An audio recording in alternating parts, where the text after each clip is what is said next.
Assalamualaikum warahmatullahi wabarakatuh.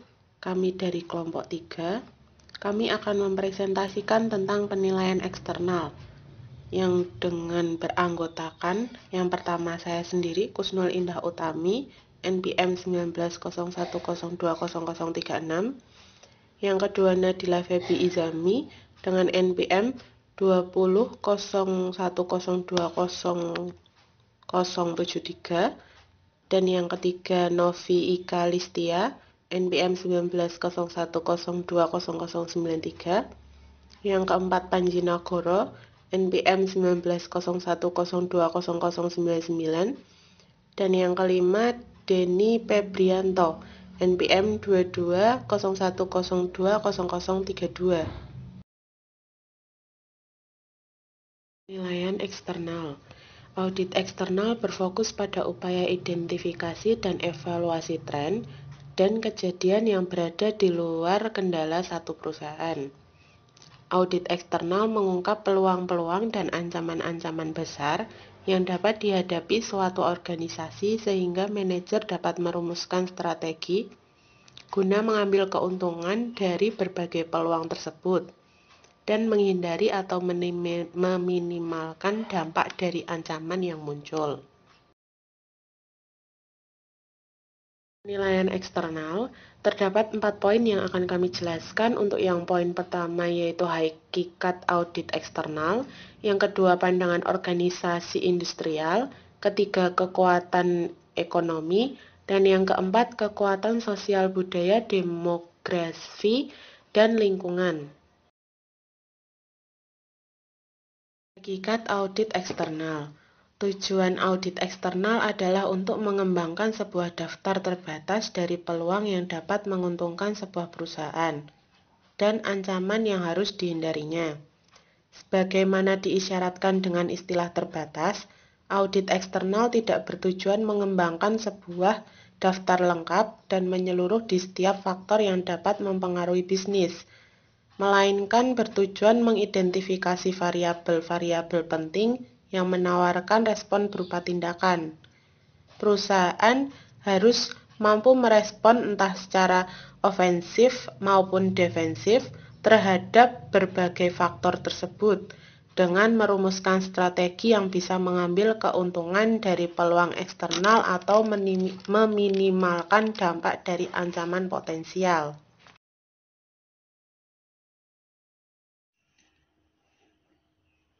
Proses melakukan audit eksternal.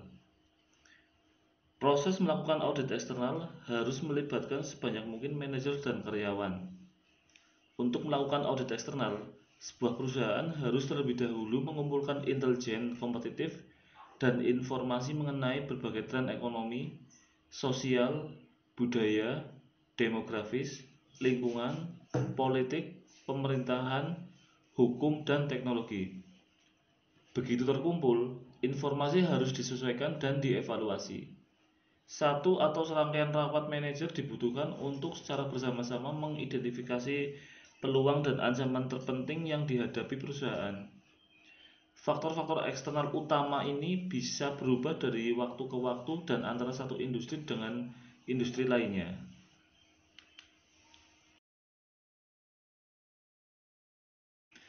Faktor-faktor eksternal utama. Front menekankan bahwa faktor-faktor eksternal utama ini harus 1. Penting untuk pencapaian tujuan jangka panjang dan tahunan. 2. Terukur. 3. Bisa diterapkan untuk semua perusahaan saingan. Dan yang keempat, hierarkis dalam pengertian bahwa beberapa akan berkaitan dengan perusahaan secara keseluruhan dan yang lain akan lebih berfokus pada area fungsional atau divisional tertentu.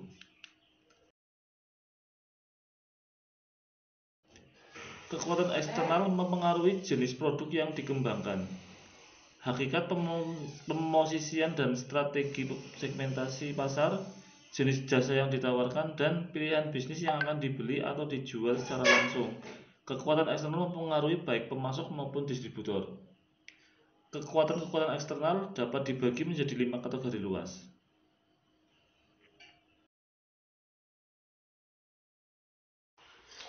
5 kekuatan eksternal, yaitu yang pertama kekuatan ekonomi, yang kedua kekuatan sosial, budaya, demografis, dan lingkungan, yang ketiga kekuatan politik, pemerintahan, dan hukum, yang keempat kekuatan teknologi, dan yang terakhir kekuatan kompetitif.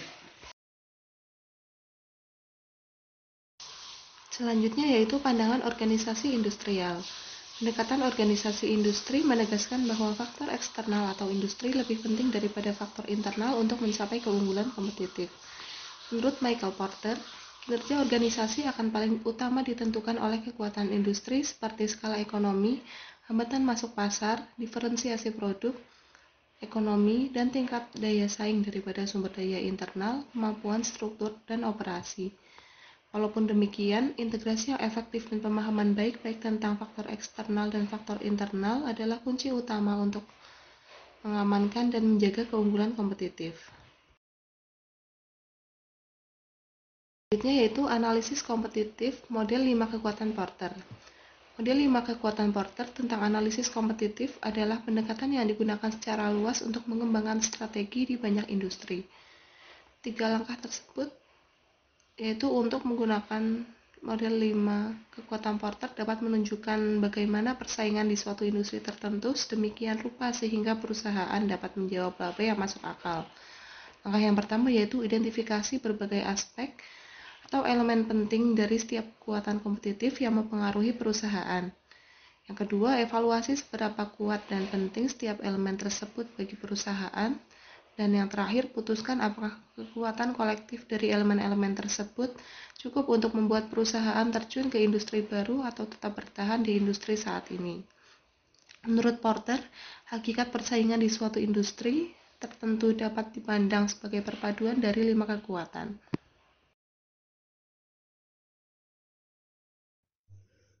Selanjutnya yaitu analisis kompetitif terkait dengan model 5 kekuatan Porter. Yang pertama yaitu persaingan antar perusahaan pesaing, di mana strategi yang dijalankan oleh sebuah perusahaan dapat berhasil hanya sejauh apabila ia menghasilkan keunggulan yang kompetitif atas strategi yang dijalankan oleh perusahaan pesaing. Intensitas persaingan antar perusahaan saingan cenderung meningkat ketika jumlah pesaing juga bertambah. Ketika pesaing lebih setara dalam hal ukuran dan kapabilitas, ketika permintaan akan produk industri itu menurun, dan ketika potongan harga akan menjadi lebih lazim. Yang kedua yaitu potensi masuknya pesaing baru, di mana apabila perusahaan baru itu dapat dengan mudah masuk ke suatu industri tertentu, intensitas persaingan antar perusahaan akan meningkat. Terlepas dari banyaknya suatu hambatan bagi masuknya perusahaan baru tersebut, perusahaan baru kadang akan masuk ke industri yang produknya mempunyai kualitas yang tinggi, dengan harga lebih rendah dan sumber daya pemasaran yang substansial. Oleh karena itu, tugas penyusun strategi adalah mengidentifikasi perusahaan-perusahaan baru yang berpotensi masuk ke pasar, kemudian memonitor strategi perusahaan saingan baru, menyerang balik jika diperlukan, dan memanfaatkan kekuatan dan peluang yang ada.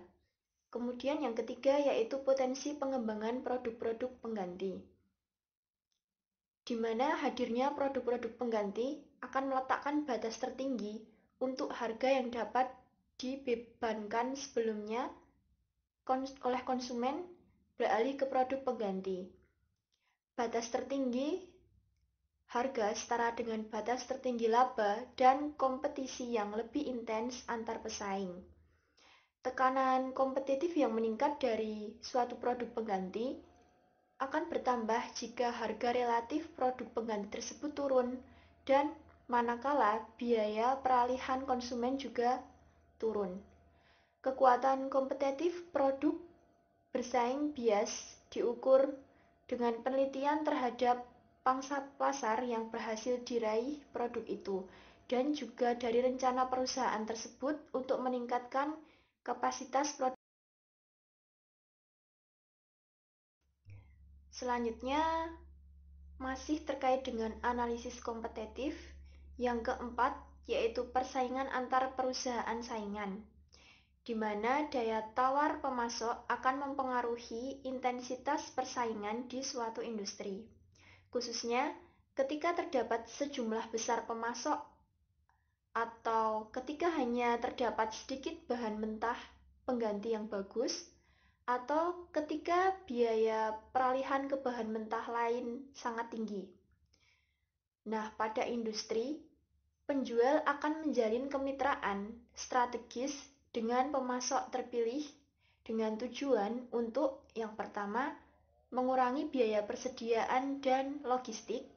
Yang kedua, mempercepat ketersediaan komponen generasi selanjutnya. Yang ketiga, meningkatkan kualitas underdeal dan komponen yang dipasok serta mengurangi tingkat kecacatannya. Kemudian yang keempat, menekan pengeluaran baik bagi diri mereka sendiri maupun bagi pemasok mereka. Kemudian yang kelima, yaitu potensi masuknya pesaing baru, di mana daya tawar konsumen dapat menjadi kekuatan terpenting yang mempengaruhi keunggulan kompetitif. Konsumen akan memilih daya tawar yang semakin besar dalam kondisi-kondisi sebagai berikut. Yang pertama, jika mereka dapat dengan mudah dan murah beralih ke merek atau pengganti pesaing.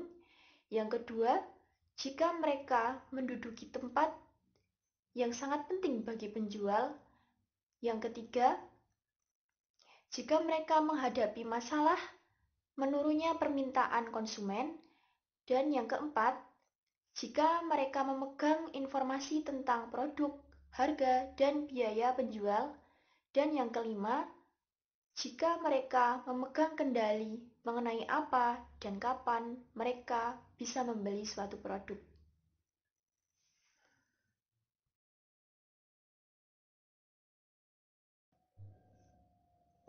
Selanjutnya yaitu kekuatan ekonomi.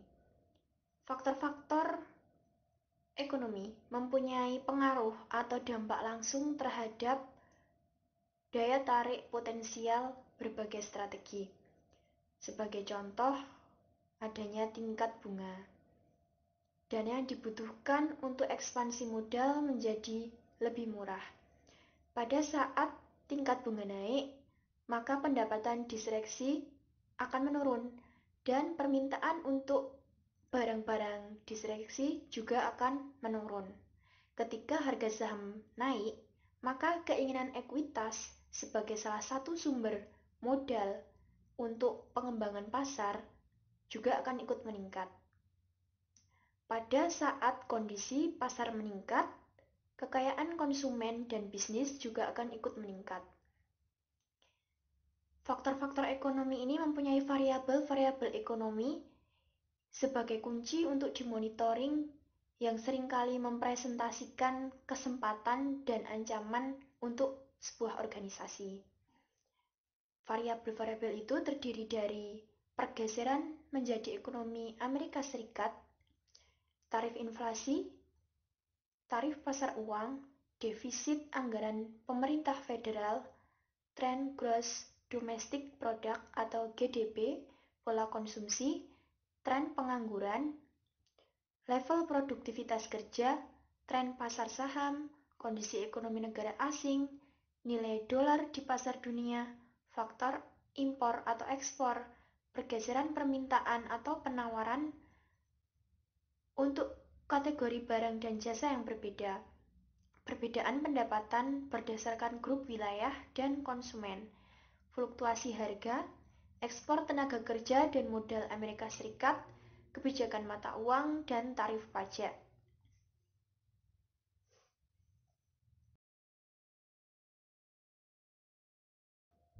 Selanjutnya yaitu dampak positif dan negatif yang diakibatkan apabila dolar melemah. Yang pertama itu dampak positif sebagai keuntungan global, yaitu membuat lebih banyak ekspor, impor menjadi lebih rendah, barang Amerika Serikat menjadi lebih murah untuk konsumen asing, memerangi deflasi dan menekan harga impor, kemudian dapat berkontribusi untuk kenaikan harga saham jangka pendek, kemudian mendorong negara asing untuk menurunkan tarif bunga, kemudian meningkatkan pendapatan dan laba perusahaan yang melakukan bisnis di luar Amerika Serikat, kemudian memperkuat perusahaan asing untuk menaikkan harga, mengurangi defisit perdagangan Amerika Serikat, mendorong perusahaan mengglobal atau mendunia, dan yang terakhir, mendorong orang asing untuk mengunjungi Amerika Serikat. Sementara itu, untuk dampak negatif atau kerugian yang diperoleh, yang pertama itu dapat menyebabkan inflasi, yang kedua menyebabkan naiknya harga minyak, yang ketiga memperlemah pemerintahan AS atau Amerika Serikat, yang keempat membuat tidak menarik bagi orang Amerika Serikat untuk berpergian secara global, dan yang terakhir atau yang kelima yaitu dapat berkontribusi untuk kejatuhan harga saham dalam jangka waktu yang lama. Untuk presentasi materi yang selanjutnya akan dijelaskan oleh teman saya.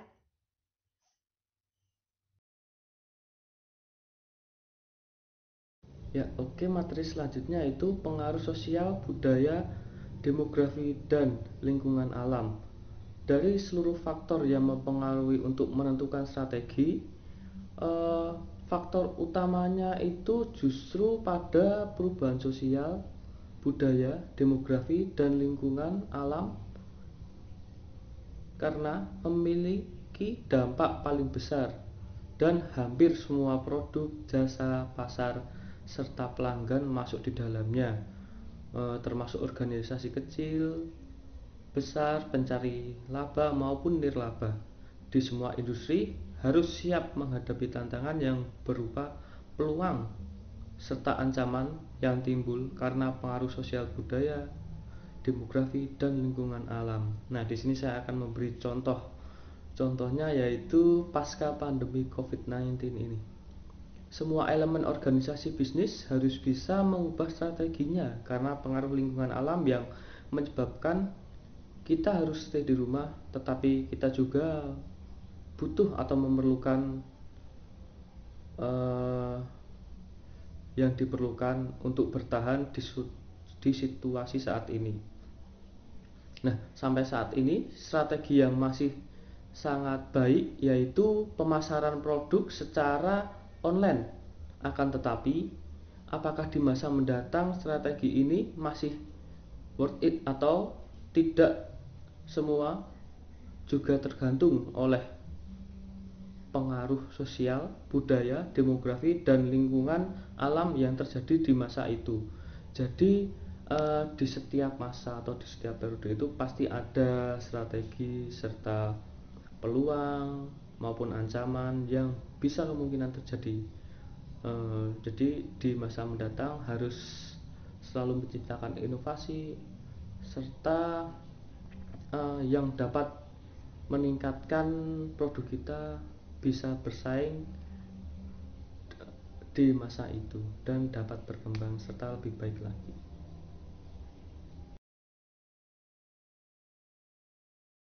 Nah, selanjutnya variabel utama sosial, budaya, demografi, dan lingkungan alam. Yang pertama ada pertumbuhan populitas, lalu kedua ada organisasi yang muncul, banyak jenisnya yaitu banyak di berbagai bidang. Yang ketiga, tingkat kematian dan tingkat kelahiran. Lalu yang keempat, tingkat imigrasi dan emigrasi. Lalu yang kelima, program jaminan sosial dari pemerintah. Lalu yang keenam ada tingkat harapan hidup, dan yang ketujuh lawan pekerjaan serta pendapatan per kapita. Nah, berikut atau ulasan yang sudah kita sampaikan pada materi kali ini. Jika ada kritik dan saran kami persilahkan. Lalu jika ada pertanyaan ya mari kita bahas bersama-sama. Akhir kata, jika ada salah, mohon maaf. Wassalamualaikum warahmatullahi wabarakatuh. Terima kasih.